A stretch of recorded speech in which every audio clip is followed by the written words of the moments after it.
Assalamualaikum. Today I'm here to teach you Principles of Accounting ICOM Part 2. Author name is Suhail Afzal and Muhammad Arif Chaudhary. आज हम कर रहे हैं chapter number 2 का question number 8. Given below is the receipts and payments account of the Eagle Club for the year ending 31st December 2016. एक column हमें receipts का given है और वहीं पर दूसरा कॉलम हमें इनकम का यानी एक्सपेंडिचर का यानी पेमेंट्स का गिवन है. तो ये सारी वही चीज़ें जो हम पीछे करके आए हैं, कोई भी नई चीज़ नहीं है. पर अगर फिर भी कोई नई चीज़ आती है तो हम क्वेश्चन करते हुए उसको डिटेल से पढ़ेंगे. ठीक है. अच्छा, इसके बाद हम लोग आ जाते हैं एडजस्टमेंट में कि एडजस्टमेंट में इन्होंने हमें क्या क्या कहा है. ठीक है. तो एडजस्टमेंट जो है सबसे पहले हम सारी पढ़ लेते हैं ताकि हमें आसानी हो. ठीक है. तो हम पढ़ लेते हैं adjustments. Prepare the club's income and expenditure for the year ending 31st December 2016 and its balance sheet as on the date after taking the following information into account. ठीक है. हमने यानी क्या बनाया है, एक तो इनकम एंड एक्सपेंडिचर अकाउंट बनाया है, दूसरा बैलेंस शीट बनाया है. अच्छा, there are 500 members each paying an annual subscription of ₹50. जितने भी जो सब्सक्रिप्शन है हमारे पास, ठीक है, वो 500 मेंबर्स हैं और ₹50 पे कर रहे हैं. तो 50 को 500 से मल्टीप्लाई करेंगे तो जो हमारे पास अमाउंट होगी वो क्या होगी, रिसीवेबल होगी, रिसीवेबल सब्सक्रिप्शन. तो हमने ये देखना है कि हमारी जो रिसीवेबल सब्सक्रिप्शन कितनी है और हमने कितनी रिसीव की है. ठीक है. तो ये हम डिटेल से पढ़ेंगे करेंगे जब हम लोग सॉल्व करेंगे. नेक्स्ट चलते हैं. म्युनिसिपल टैक्सेस अमाउंटेड टू ₹400 पर एनम have been paid up to 31st March 2017. तो म्यूनिसिपल जो टैक्सेस हैं वो पे हो चुके हैं. कब पे हुए, 31 मार्च को. और 400, ठीक है, 400 टोटल है और पे हुए हैं हमारे ये पे हो चुके हैं. कब हुए, मार्च में. तो जनवरी, फरवरी, मार्च हमने सिर्फ 3 महीनों का निकालना है कि कितने टैक्सेस सिर्फ 3 महीनों के पे हुए हैं. तो वो हमने देख लेना है कि क्या आता है. ठीक है. और फिर उसके हिसाब से करना है. नेक्स्ट है हमारे पास and ₹500 for salaries is outstanding. और आउटस्टैंडिंग सैलरीज हमेशा ऐड होती हैं सैलरीज में, तो हमने इसको 500 ऐड कर देना है. नेक्स्ट है हमारे पास building stood in the books at 50,000 and it is required to write off depreciation at 5%. तो जैसे हम डेप्रिसिएशन हमेशा करते आए हैं बिल्कुल वैसे ही ये करना है, इसमें कोई चेंजिंग नहीं है. डेप्रिसिएट करना है इसमें हम लोग ने. अच्छा, नेक्स्ट है हमारे पास 3% interest has accrued on investments for 5 months. तो यानी इसमें हमें इन्होंने ये कहा है कि हमें जो इन्वेस्टमेंट की वैल्यू गिवन है, लाइक जैसे यहाँ पर है, ये इन्वेस्टमेंट की वैल्यू हमारे पास है 20,000. ठीक है. तो इन्वेस्टमेंट की वैल्यू को हमने क्या करना है, इन्वेस्टमेंट की वैल्यू को हमने 3% निकालना है और उसको 5 मंथ से कैलकुलेट करना है. तो यानी 20,000 multiply 3 divided by 100 multiply 5 divide by 12. तो यानी इसको करेंगे और जो हमारे पास आएगा उसको हमने लिखना है. ठीक है. और इसको भी डिटेल से हम उसी वक्त करेंगे जब हम इसको सॉल्व कर रहे होंगे. तो फिर अब हम करते हैं अपना इनकम एंड एक्सपेंडिचर अकाउंट को स्टार्ट करते हैं और जो भी बात है डिटेल से बताऊंगी वो मैं उसी वक्त. ठीक है. तो अब हम चलते हैं इनकम एंड एक्सपेंडिचर अकाउंट की तरफ. जी, तो यहाँ पर हमने बना लिया है इनकम एंड एक्सपेंडिचर अकाउंट. ये कॉलम है एक्सपेंडिचर का और ये कॉलम है इनकम का. पहले हम पेमेंट साइड पे यानी एक्सपेंडिचर साइड्स पे आ जाते हैं. और सबसे पहले हमारे पास है सैलरीज. तो सैलरीज लिखना है. सैलरीज हम इनर कॉलम में लिखेंगे क्योंकि हमारे पास इस एडजस्टमेंट में आउटस्टैंडिंग सैलरीज भी है. ठीक है. तो हमने उसको ऐड भी करना है, इसी वजह से हम इसको यहाँ पर लिखेंगे. अच्छा, आउटस्टैंडिंग सैलरीज हमारे पास आ गई और वो कितनी है, क्या है, हमारे पास 500 है. ठीक है. तो 500 ऐड कर देंगे इसमें तो 6,500 बन जाता है. ठीक है. नेक्स्ट है हमारे पास उसके बाद जनरल एक्सपेंसेस. जनरल एक्सपेंसेस जो हैं वो भी हमारे पास एक्सपेंडिचर में आ गए. सिंपली लिख देंगे. ठीक है. 750. फिर नेक्स्ट है हमारे पास ड्रामा एक्सपेंसेस.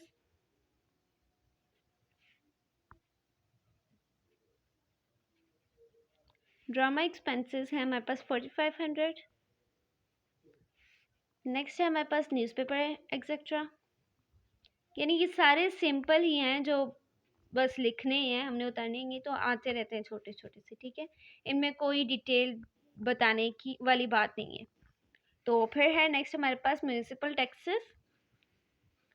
म्यूनिसिपल टैक्सेस हम लोग ने इनर कॉलम में लिखना है, क्योंकि हमारे पास इसका एडजस्टमेंट में इन्होंने हमें प्रीपेड टैक्सेस भी गिवन है, ठीक है। तो म्यूनिसिपल टैक्सेस हमारे पास 400, और इसको कैसे करना है, हमें जैसे उन्होंने क्या है कि 400 हमारे पास म्यूनिसिपल टैक्सेस हैं, और मार्च तक के हमने मार्च में रिसीव कर लिए हमने टैक्सेस, ठीक है। तो इसकी हम अमाउंट कैसे निकालते हैं ये देख लेते हैं। तो हम निकालेंगे कैसे,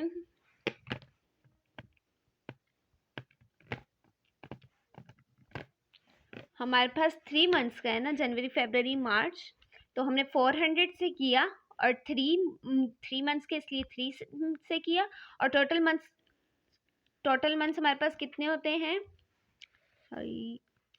टोटल मंथ्स हमारे पास 12 होते हैं, इसी वजह से हमने इसको 12 से डिवाइड किया, ठीक है। तो ये जो है मंथ से हमेशा 12 ही होते हैं, जब भी मंथ्स आ जाए तो डिवाइड हमेशा 12 से किया जाता है, तो हमारे पास 100 आ रहा है इस तरह से, तो हम 100 लिखेंगे फिर। और प्रीपेड टैक्सेस हमारे पास हमेशा लेस होते हैं, ये हम इसको डिटेल से फर्स्ट ईयर में कर चुके हैं कि कौन सी चीज़ क्या होती है और किस तरह से, ठीक है। तो कौन सी चीज़ क्या है ये भी पता है हमें, ठीक है। तो प्रीपेड टैक्सेस हमारे पास लेस होते हैं, तो इसको हम लेस करेंगे तो हमारे पास आ जाएगा 300। अच्छा, नेक्स्ट है हमारे पास प्रीपेड टैक्सेस के बाद चैरिटी।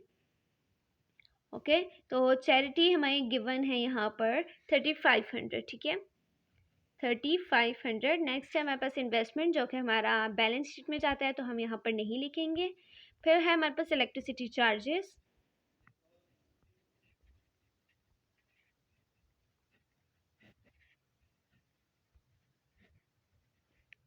वो है हमारे पास 1450। फिर है हमारे पास बस, ठीक है। तो यानी एक्सपेंडिचर साइड पे हमारा सिर्फ इतना ही है। अब हमारे पास एक लास्ट चीज़ है जो कि हमें एडजस्टमेंट में इन्होंने गिवन थी, कि हमारे पास जो है बिल्डिंग डेप्रिशिएट हुई है, तो जब भी कोई किसी चीज़ की वैल्यू गिरती है, डिक्रीज होती है, तो वह हमारा एक्सपेंस में होता है।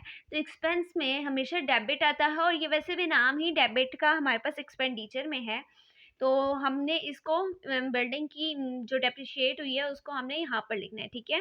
तो डेप्रिसिएशन ऑन बिल्डिंग जो है वो लिख लेते हैं,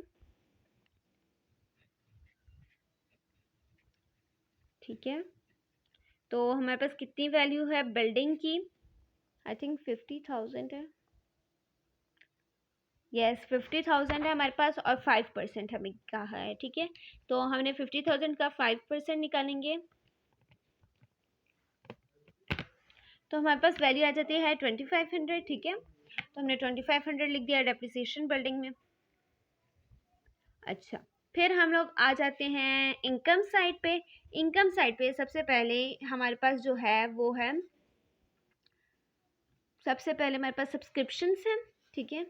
तो सब्सक्रिप्शंस लिख लेते हैं। सबसे पहले सब्सक्रिप्शन हमने हम कौन से ईयर में है, हम 2016 में है, ठीक है। तो 2016 की सब्सक्रिप्शन में हमारे पास है 20,500, ठीक है। तो हमने इसको लिख दिया, ठीक है। नेक्स्ट है हमारे पास ये 2016 की आ गई। उसके बाद हमारे पास जो एडजस्टमेंट में क्या है कि 500 मेंबर्स हैं, और वो पे कर रहे हैं एनुअल सब्सक्रिप्शन पर जो पर मेंबर है, यानी एक मेंबर जो है वो पे कर रहा है 50 रुपीज़, ठीक है, एक सब्सक्रिप्शन की। तो जब एक सब्सक्रिप्शन की 50 रुपीज़ पे हो रही है, तो 500 मेंबर्स पे करेंगे तो कितनी है, तो 50 को हम मल्टीप्लाई करेंगे 500 से, ये 500 को मल्टीप्लाई करेंगे 50 से, तो हमारे पास आंसर आता है 25,000। तो इसका क्या मतलब हुआ, ये हमारे पास रिसीवेबल सब्सक्रिप्शन है ना, जब वो पे कर रहे हैं तो हम रिसीव करने वाले हुए ना, तो यानी हमने रिसीव करनी है 25,000, यस 25,000, मगर हम कितनी रिसीव कर रहे हैं 20,500, तो यानी हम लोग कम रिसीव कर रहे हैं ना, तो हमने इसको अब हम आपस में इनको माइनस करेंगे कि हमने कितनी रिसीव करनी है।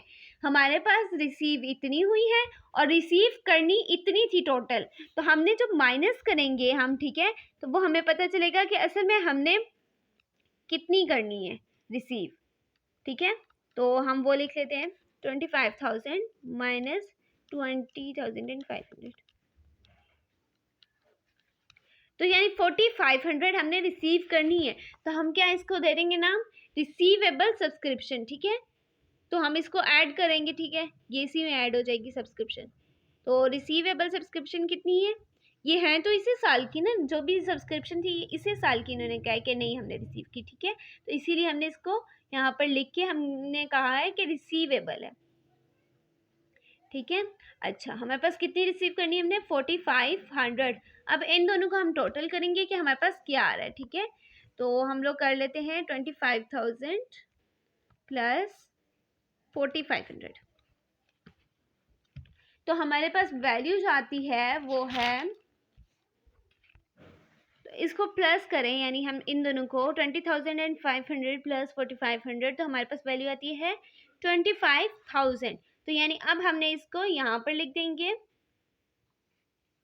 सॉरी 1000 है, ठीक है। अच्छा, सब्सक्रिप्शन का तो हमारा हो गया। इसके बाद जो नेक्स्ट चीज़ है वो है डोनेशन। तो डोनेशन लिख देते हैं। डोनेशन का भी कोई स्पेशल पर्पस नहीं है, तो इसको हमने सिंपल यहाँ पे लिख दिया। डोनेशन है हमारे पास 5400। नेक्स्ट है हमारे पास प्रोसीड्स ऑफ ड्रामा टिकट्स,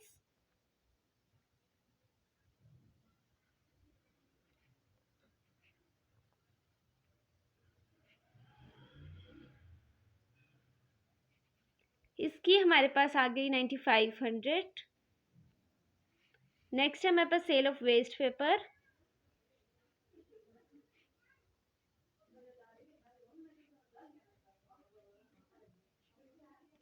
ये है हमारे पास 450, ठीक है। ये हमारे पास सारी आ गई, इनकम वाली साइड की हमने सारी कर ली है, ठीक है। अब हमारे पास एक लास्ट चीज़ रह गई है जो कि हमारे पास था एडजस्टमेंट में, इंटरेस्ट ऑन इन्वेस्टमेंट्स, ठीक है। तो इंटरेस्ट ऑन इन्वेस्टमेंट ये हमारा इनकम हुआ।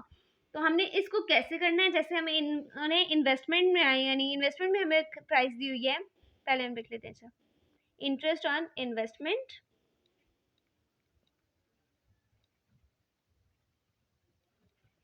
अच्छा, हमें इन्होंने 20,000 दी हुई है, ठीक है। फिर हमने इसको मल्टीप्लाई करना है 3 से, डिवाइड करना है 100 से, और 5 मंथ्स का इन्होंने किया, तो मल्टीप्लाई 5 डिवाइडेड बाय 12।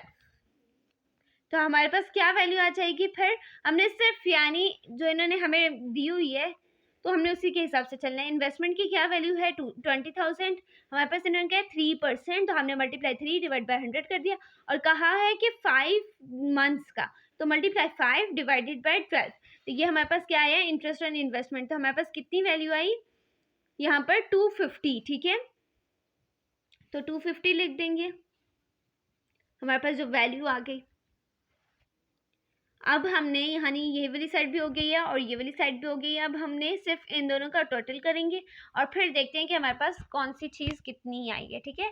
तो प्रॉफिट आया या लॉस आया, यानी सरप्लस आया या डेफिसिट, ठीक है जी। तो अब हमने कर लिया है इन दोनों का टोटल। तो हमारे पास इनकम साइड ज़्यादा ही है, तो इसका मतलब हमारे पास सरप्लस हुआ है। इनकम साइड का टोटल जो है वो हमारे पास यहाँ पर आया है 40,600, और जो एक्सपेंडिचर साइड का है प्लस वो है हमारे पास 21,000। तो यानी हमारे पास कौन सी साइड ज़्यादा आई है, इनकम साइड। तो हमने इनकम साइड को नीचे लिख देंगे 40,600, 40,600, ठीक है। अच्छा, फिर उसके बाद हमने क्या करना है, अब हमने इसकी वैल्यू को यानी एक्सपेंस को लिख देना है यहाँ पर 21,000 जो कि आया हमारे पास। अच्छा, नेक्स्ट चीज़ जो है हमारे पास वो है, अब इन दोनों का हमने माइनस करना है, यानी 40,600 को माइनस करना है 2100 से, सॉरी 1000 से। जब माइनस करें तो हमारे पास जो वैल्यू आती है वो है 19600, जो कि हमारा सरप्लस है, ठीक है। तो हम सरप्लस लिख दें 19600, ओके। तो ये था हमारा इनकम एंड एक्सपेंडिचर का।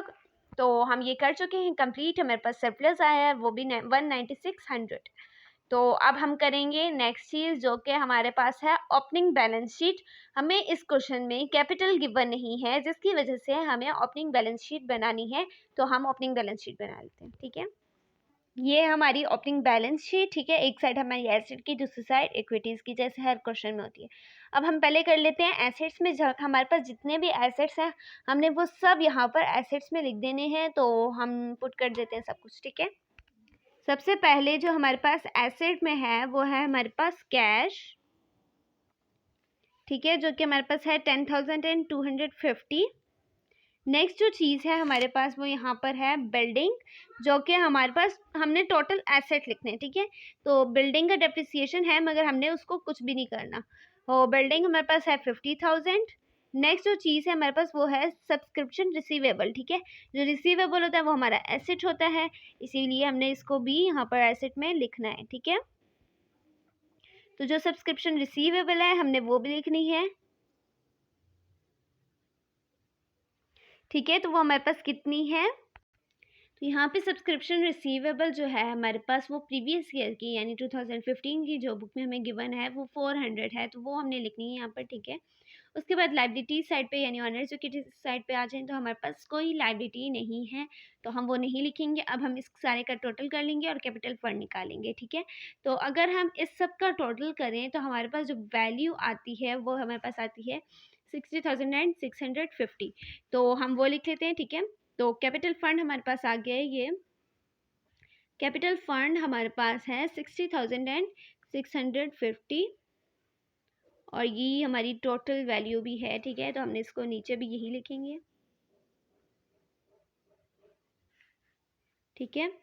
तो यहाँ पर हमारी ओपनिंग बैलेंस शीट हो गई है। अब हम आ जाते हैं क्लोजिंग बैलेंस शीट में।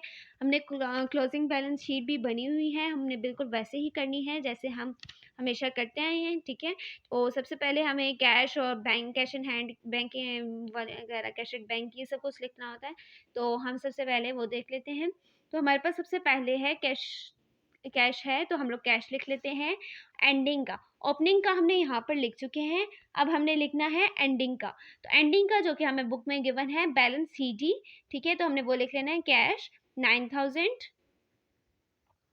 नेक्स्ट जो है हमारे पास वो है इन्वेस्टमेंट, ठीक है, वो भी हमारा एसेट में आता है। मैं पहले ही क्वेश्चन पढ़ते हुए बता चुकी हूँ कि ये हमारे बैलेंस शीट में एसेट में आता है, ठीक है। तो इन्वेस्टमेंट हमारे पास कितनी है 20,000 और ये हम इनर कॉलम में लिखेंगे क्योंकि हमारे पास इसके एडजस्टमेंट में भी है interest accrued on investment. You all know हम कर चुके हैं, इनकम एंड एक्सपेंडिचर में भी उसको कर चुके हैं, तो वो भी हम लोग लिखेंगे, इसको इंटरेस्ट एक्रूड लिख लेते हैं, ठीक है। तो ये हमारे पास आई थी 250 रुपीज़, ठीक है। तो इसको अब हमने क्या करना है, ऐड कर देना है, ठीक है। तो हम इसको ऐड जब करें तो हमारे पास जो वैल्यू आती है वो आ जाती है 20,250, ठीक है। तो वो हम लिख लेंगे। नेक्स्ट हमारे पास जो चीज़ है वो है यहाँ पर हमारे पास सब्सक्रिप्शन रिसीवेबल है, अच्छा बिल्डिंग है, तो बिल्डिंग लिख लेते हैं, ठीक है। तो बिल्डिंग की वैल्यू हमारे पास असल में है 50,000, हमने इसकी करनी है डेप्रिसिएशन निकालें, तो डेप्रिसिएशन के बाद हमारे पास यहाँ पर 2,500 आ रही थी इसकी वैल्यू, तो हम वो लिखेंगे। डेप्रिसिएशन बिल्डिंग में हमने लिख दिया 2,500, वो हमने लेस करना होता है, तो हम लेस करें इसको 50,000 लेस करेंगे 2,500, सॉरी 22 कर 2,500, तो हमारे पास जो वैल्यू आएगी वो है 47500, तो हमने ये लिख देना है 47,500। देन हमारे पास आ जाता है सब्सक्रिप्शन रिसीवेबल, ठीक है। सब्सक्रिप्शन नहीं, सब्सक्रिप्शन रिसीवेबल हमारा एसेट होता है, तो हमने वो लिखना है, ठीक है। तो हम इसको लिखें तो हमारे पास जो वैल्यू आ जाती है वो है हमारे पास 4,500। अच्छा, नेक्स्ट है हमारे पास म्यूनिसिपल टैक्सेस जो कि हमारे प्रीपेड हैं, तो वो भी हमारे यहाँ पर आते हैं एसेट साइड पे, म्यूनिसिपल टैक्सेस। तो यहाँ पर ये आगे, तो हमने हमारे ये कितने हैं 100, अब हम आ जाते हैं लायबिलिटीज़ और ऑनर्स इक्विटीज़ साइड पे, जो कि इसमें सबसे पहले हम हमेशा जो लिखते आए हैं वो हमारा कैपिटल फंड ही है। तो हम सबसे पहले क्या लिखते हैं, कैपिटल फंड, ठीक है। तो ये हमारे पास वैल्यू आ चुकी है 60,650, जो कि हमारे यहाँ पे है। नेक्स्ट है हमारे पास यहाँ पर, इसके बाद जो हमारे पास चीज़ होती है वो हमारे पास होती है सरप्लस। तो हमने सरप्लस हमारा जो आया है वो है 19,600, हमने वो लिख दिया। और इसको हमने इनर कॉलम में लिखा है क्योंकि हम इसको ऐड करते हैं आपस में और देन उसको हम सामने लिख देते हैं। तो हम इसी तरह कर लेते हैं 60,650 प्लस 19,600, तो हमारे पास वैल्यू आ जाती है 80,250, ठीक है। अच्छा, तो हमारे पास जो नेक्स्ट चीज़ है उसके बाद वो है हमारे पास आउटस्टैंडिंग सैलरीज। तो सैलरीज आउटस्टैंडिंग जो है वो हमारे पास लायबिलिटी है, वो हमने लिख दिया, ठीक है। अब हमने ये लिख दिया और इसकी वैल्यू हमारे पास है 500। जब भी ये समझ रहे हो इस तरह से तो आप हमेशा अपनी बुक अपने पास रखा करें कि जब भी कोई चीज़ की जाए तो साथ साथ आप देखा करें कि कौन सी चीज़ कहाँ पर है और उसी के साथ लिख भी लिया करें कि आपको वो याद रहे हमेशा, ठीक है। उसके बाद हम लोग ने लिख लेना है जो हमारे पास लायबिलिटी है। अगर हम कोई चीज़ ले लेते हैं एडवांस में, यानी अब देखिए जैसे हमारे पास सब्सक्रिप्शन है वो 2017 की है। अब हम अभी 2016 में और 2017 की अगर रिसीव हो गई हैं, हमने रिसीव कर ली हैं, तो वो हमारे ऊपर लायबिलिटी है, यानी कर्ज है एक तरह का। जब तक 2017 नहीं आता तब तक वो हमारी लायबिलिटी ही रहेगी। इसी वजह से हमने उसको लायबिलिटीज़ में ऐड कर लाना है, ठीक है। जो सब्सक्रिप्शन 2017 की है उसको भी हम यहाँ पर लिखेंगे, जैसे हम लिख लेते हैं सब्सक्रिप्शन रिसीव्ड इन एडवांस्ड, ठीक है। तो ये हमारे पास लायबिलिटी में आ जाता है, तो ये हम यहाँ पर लिख रहे हैं। अच्छा, रिसीव्ड इन एडवांस तो हमारे पास ये है 600, तो हम ये 600 लिखेंगे, ठीक है। अब हम इन दोनों को बैलेंस करेंगे। अगर तो हमारा बैलेंस शीट में हम लोग देखते हैं कि अगर हमारा बैलेंस आ जाता है तो हमारा आंसर ठीक होता है, बिल्कुल वैसे ही हम इन दोनों को बैलेंस करते हैं। और अगर तो हमारा आंसर ठीक है तो ये बैलेंस आएगा, ठीक है। तो हम वही देखेंगे, तो हम बैलेंस इसको कर लेते हैं। हम लोग इन सब का बैलेंस यानी एसेट साइड का बैलेंस और इक्विटी साइड का बैलेंस कर लेते हैं जी। अगर हम एसेट्स का बैलेंस करें तो हमारे पास वैल्यू आती है 81,350 और इक्विटीज़ का बैलेंस करें तो हमारे पास सब भी यही वैल्यू आती है 81,350। तो इट्स मीन्स कि हमारा आंसर सही है क्योंकि हमारा दोनों साइड्स का बैलेंस एक ही आ रहा है, ठीक है। आप खुद भी प्लस करके चेक कीजिएगा, कोई भी प्रॉब्लम होती है तो आप ज़रूर बताइएगा। It's all about my lecture. If you have any questions so you can ask me in comment section. अब हम मिलेंगे अगली वीडियो में। अगली वीडियो तक के लिए अल्लाह हाफिज़। And guys, please subscribe my channel and like my videos. Thank you.